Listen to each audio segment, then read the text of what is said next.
صلی علی رسول کریم اما بعد اعوذ باللہ من الشیطان الرجیم بسم اللہ الرحمن الرحیم رب اشرح لی صدری ویسر لی امری واحلل عقدۃ من لسانی یفقہوا قولی رب زدنی علما اللہم فقہنا فی الدین۔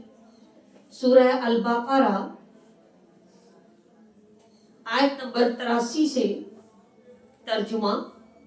وَإِذْ اور جب اخذنا لیا ہم نے میثاق پکا وعدہ، میثاق پکا عہد، بنی اسرائیل بنی اسرائیل سے، لا نہ، تعبدون تم عبادت کرو گے، الا مگر، اللہ کی، وبالوالدین اور والدین کے ساتھ،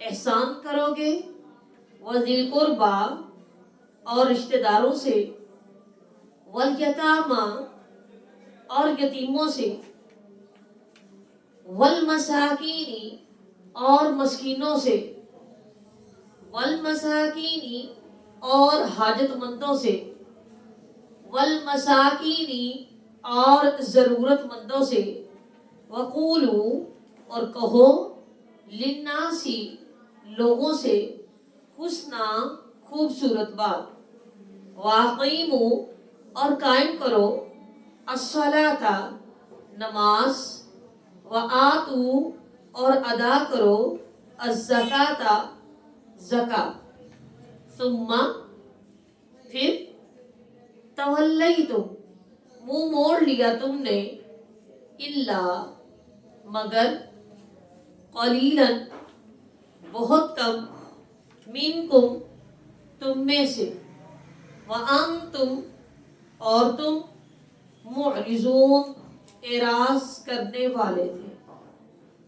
وَإِذْ اور جب، اخذنا لیا ہم نے، میثاقکم پکا وعدہ تم سے، لا نہ، تسفکون تم بہاؤ گے، دماءکم خون اپنے، ولا اور نہ، تخرجون تم نکالو گے، انفسکم اپنی جانوں کو، من دیارکم اپنے گھروں سے، ثم پھر، اقررتم اقرار کیا تم نے، وانتم اور تم، تشہدون تم گواہ ہو، ثم پھر، انتم تم، ہؤلائی وہ لوگ ہو، تقتلون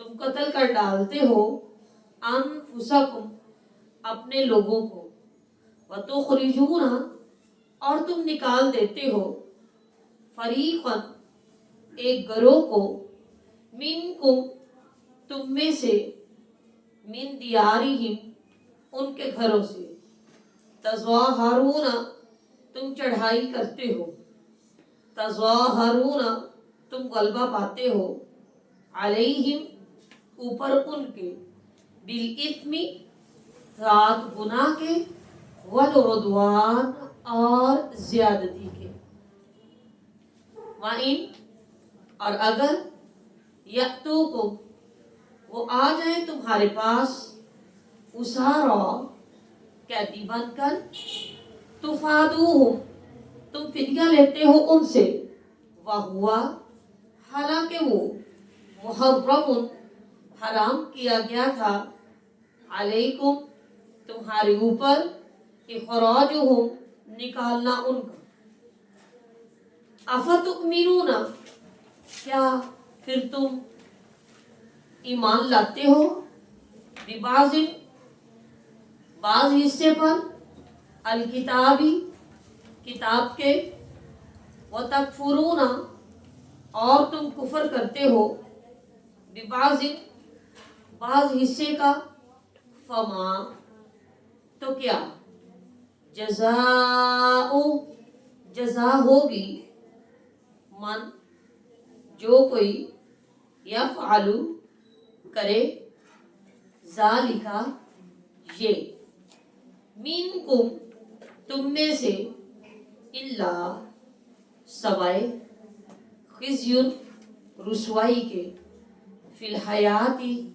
زندگی میں الدنیا دنیا کی و یوم اور دن القیامتی قیامت کے یردون وہ لوٹائے جائیں گے الا طرف اشدی شدید ترین العذاب عذاب کے وما اور نہیں اللہ تعالی بغافل غافل عما اس سے جو تعملون تم عمل کرتے ہو اولئک یہی الذین وہ لوگ ہیں اشترا جنہوں نے خرید لی الحیات زندگی الدنیا دنیا کی بالآخرتی بدلے آخرت کے فلا تو نہ یخفف ہلکا کیا جائے گا عنہم ان سے العذاب عذاب ولا اور نہ ہم وہ ینصرون وہ مدد کیے جائیں گے. روٹ ورڈ لکھیے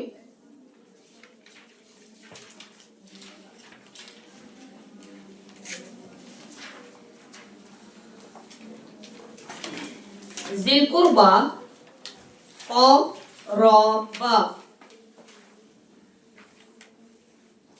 الیتامى یا تا میم المساکین سین کاف نون حسنى ہا سین نون تولیتم واو لام یا معرضون عین را ضاد اقررتم قاف را را تظاہرون ظاہرا بالاثم حمزہ ثامی اسارا حمزہ سین را تفادوہم فا دال یا محرم حرامی یخفف خا فا فا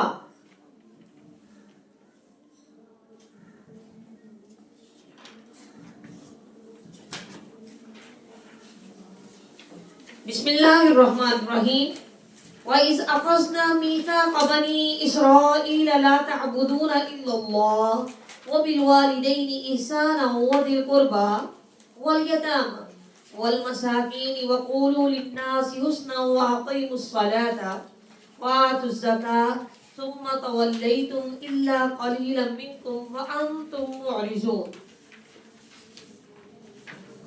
ویسے تو یہ خطاب آیت شروع ہو رہی ہے نا جہاں سے مدینہ کے یہود سے ہے، تاہم یہ احکامات ایسے ہیں جو ہر شریعت میں غیر متبدل رہے،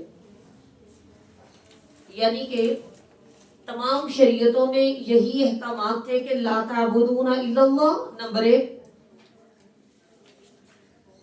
اللہ کے سوا کسی اور کی عبادت نہ کرو، نمبر 2 والدین کے ساتھ، رشتہ داروں کے ساتھ، یتیموں اور مسکینوں کے ساتھ حسن سلوک کرو، وقولوا للناس حسنا اور لوگوں سے اچھی بات کہو، نماز قائم کرو، زکوٰۃ ادا کرو.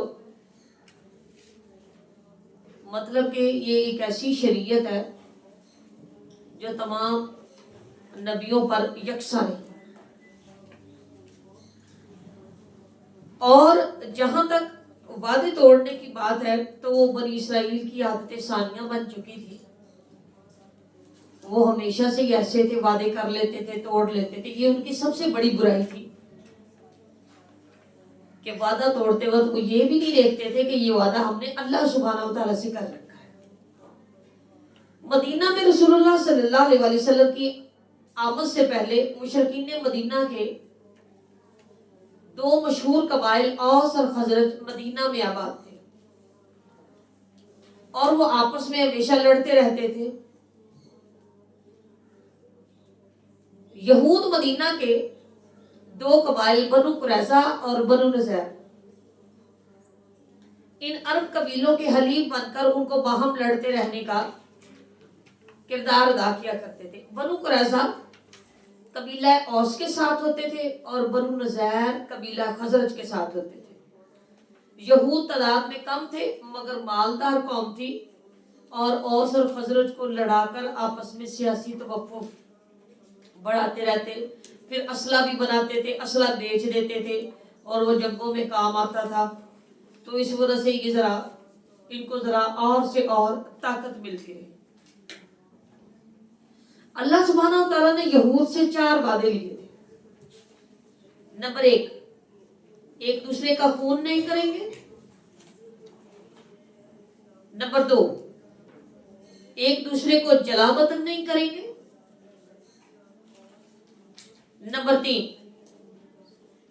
ظلم اور زیادتی پر مدد نہیں کریں گے. اور نمبر 4، فدیہ دے کر قیدیوں کو چھڑایا کریں گے.